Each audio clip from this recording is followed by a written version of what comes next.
Vamos virar a página aqui, deixar a política de lado e falar de um problema seríssimo que está acontecendo nos últimos dias aqui, não só em Minas Gerais, no Brasil inteiro, mas um problema muito sério, Eduardo. Hospitais de Belo Horizonte, do interior, estão cancelando procedimentos por falta de remédios e insumos. Por exemplo, soro, contraste, coisas básicas do dia a dia.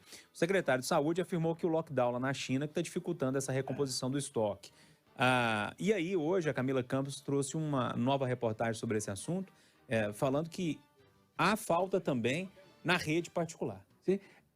A gente teve um período de não produção por conta da pandemia. E depois das primeiras ondas, ainda teve o lockdown na China. Então, é um negócio que um dia a Rita falou aqui, desarranjo da cadeia de produção, e eu fico impressionado de ver, mas mexeu com tudo. E não basta ter dinheiro, porque não tem o produto. Esse contraste é fundamental, dependendo do exame. Por exemplo, tomografia, ele é fundamental. Os médicos assumem que estão colocando um pouquinho do contraste. Quer dizer, o negócio, né? E tá pegando na rede pública e privada. Um amigo meu foi comprar um carro, e você dá 20 mil reais a gente depositar para garantir o carro, e ele deve chegar em 6 de dezembro, se o navio vier. É um negócio doido. Ô, Malco, o Eduardo citou esse desarranjo das cadeias produtivas, né, que a gente vem falando há tanto tempo aqui. Mas olha, te provocando mesmo para a discussão, a gente passaram uns 2 anos de pandemia aí. Algo precisa ser feito. A gente não pode ser tão dependente assim da China em produtos tão essenciais para o nosso dia a dia.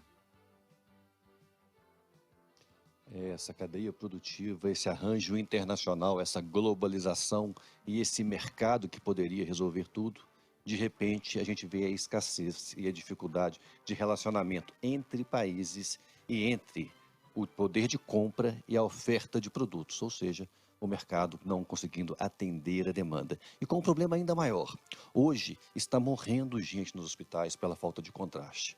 Exames não estão sendo feitos, procedimentos cirúrgicos estão sendo postergados. Aqueles que deveriam entrar na fila de cirurgia para realização agora está sendo adiada, às vezes perdendo a janela de oportunidade que a cirurgia ainda permite, que a doença ainda permite que a medicina haja sobre aquele paciente. E um outro problema, quando este produto chegar, certamente os preços serão muito mais caros. Relação de oferta e demanda, aumenta dos preços. Então, 2 consequências. Hoje, perde-se vidas e mais na frente se perde-se dinheiro público na compra desses insumos que vão chegar cada vez mais caros devido à escassez.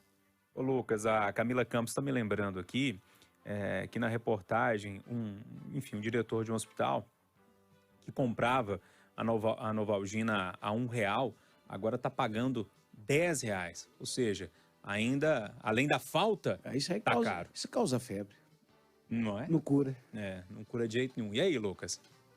Uma coisa complicadíssima, né, Júnior? A gente tem todo um contexto internacional que dificulta tudo, como colocou o Malco, e ainda um período do ano que nós temos um aumento de internações, né, por motivos diversos. Nós temos essa nova onda de casos da Covid que, felizmente, por conta da vacina, não estão sendo casos tão graves, mas que também demanda bastante dos hospitais. Então a gente tem aí uma junção de fatores que está levando a essa situação. A resposta a isso não tem jeito, é boa gestão, é preparação, é planejamento, e vamos torcer aí para que tudo dê certo, porque a população do interior da capital não pode ficar necessitando aí sem o atendimento do Estado e dos hospitais privados para conseguir continuar levando a vida e ultrapassar isso. Ô Rita, eu fico olhando para a situação e penso que em curto prazo não tem como resolver. A médio prazo, talvez essas cadeias produtivas se arranjem novamente. Mas a longo prazo, Rita, a gente não tem jeito da gente mudar essa dependência, por exemplo, da China? Com certeza, Júnior. Eu acho que a gente tem que repensar, todos os países estão repensando a política industrial. O que houve com a globalização é que a China foi transformada no parque industrial do mundo. E aqui o Brasil sofreu duplamente porque nós passamos por uma manutenção da taxa de câmbio em valores muito depreciados. Então a gente tinha um real muito valorizado e houve uma destruição da indústria nacional. Então a reconstrução do nosso parque industrial, incentivos à industrialização, à reindustrialização do Brasil, isso tem que fazer parte dos programas de governo. E não é só o Brasil que está passando por isso, é um problema global. Nós vimos no discurso do Jerome Powell, presidente do Banco Central americano, ao Senado e à Câmara dos Deputados, ontem, ele falando claramente o quanto os Estados Unidos estão sofrendo com o problema do lockdown na China. Está havendo desabastecimento nos Estados Unidos. Então, os países têm que repensar as suas políticas industriais e diminuir essa dependência de produtos chineses.